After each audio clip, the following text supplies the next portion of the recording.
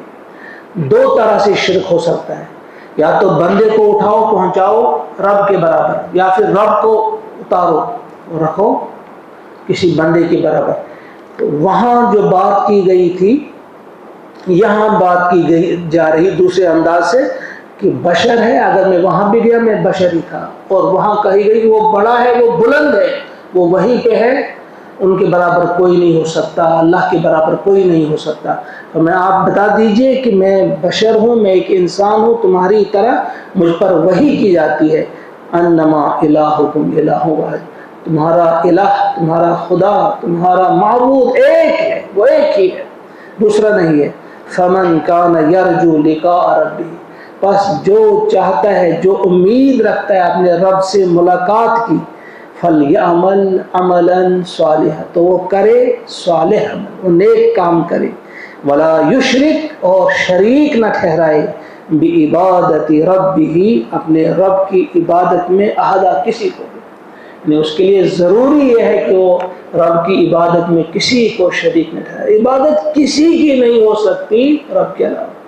اطاعت ہو سکتی ہے رب کے ساتھ، رسول کی بھی اطاعت ہو سکتی ہے، امیر کی بھی اطاعت ہو سکتی ہے، یا ایھا الذین آمنوا اطیعوا اللہ واطیعوا الرسول واولی الامر منکم، اطاعت تو ہو سکتی ہے لیکن وہ بھی اگر رب کے احکامات کے مطابق ہو۔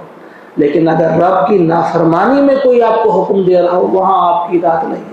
لا طاعت لمخلوق فی معصیۃ الخالق، خالق کی نافرمانی میں مخلوق کی اطاعت نہیں ہو سکتی۔ تو عبادت تو کسی بھی صورت میں اللہ کے سوا کسی کی نہیں ہو سکتی۔ اللہ تعالیٰ سے دعا ہے کہ وہ ہم سب کو توفیق عطا فرمائے کہ ہم ان آیات کو ٹھیک طرح سے اپنے دلوں میں جگہ دیں، اور انہی آیات کے مطابق توحید، رسالت اور آخرت، یعنی ان کے دلائل اس صورت میں زوردار دلائل دیے گئے ہیں، اور جتنے یہ ہمارے ذہن میں مستحضر رہیں گے، آخرت ہمیشہ ہمارے ذہن پہ، ہمارے دلوں پہ چھائی رہے، آخرت کیا ہے، توحید رہے، اور اسی طرح سے رسالت، نبی اکرم صلی اللہ علیہ وسلم کی ذات، آپ کی محنت، آپ کی کاوشیں وہ ہمارے سامنے رہیں، اور پھر اسی طرح سے اللہ تعالیٰ ہمیں بھی توفیق عطا فرمائے، ان کے نقش قدم پہ چلنے کی توفیق عطا فرمائے، اپنی آخرت سنوارنے کی اللہ تعالیٰ ہم سب کو توفیق عطا فرمائے۔ ربنا تقبل منا انک انت السمیع العلیم۔ اے الہ العالمین، آج ہم نے سورۃ الکہف مکمل کی، اس میں جو احکامات ہم نے پڑھے، اے الہ العالمین ان پہ عمل کرنے کی توفیق تجھے عطا فرما۔ اے اللہ، جس طرح تو نے ہمیں توفیق عطا فرمائی ان آیات کو پڑھنے کی، پڑھانے کی، سننے کی، سنانے کی، اسی طرح سے اب توفیق ہمیں عطا فرما ان آیات کو ہمیشہ یاد رکھنے کی، اور ان آیات پہ ہمیشہ عمل کرنے کی بھی ہم سب کو توفیق عطا فرما۔ وصلی اللہ وسلم علی سیدنا و مولانا محمد وآلہ وصحبہ اجمعین برحمتک یا رب۔ السلام علیکم ورحمۃ اللہ۔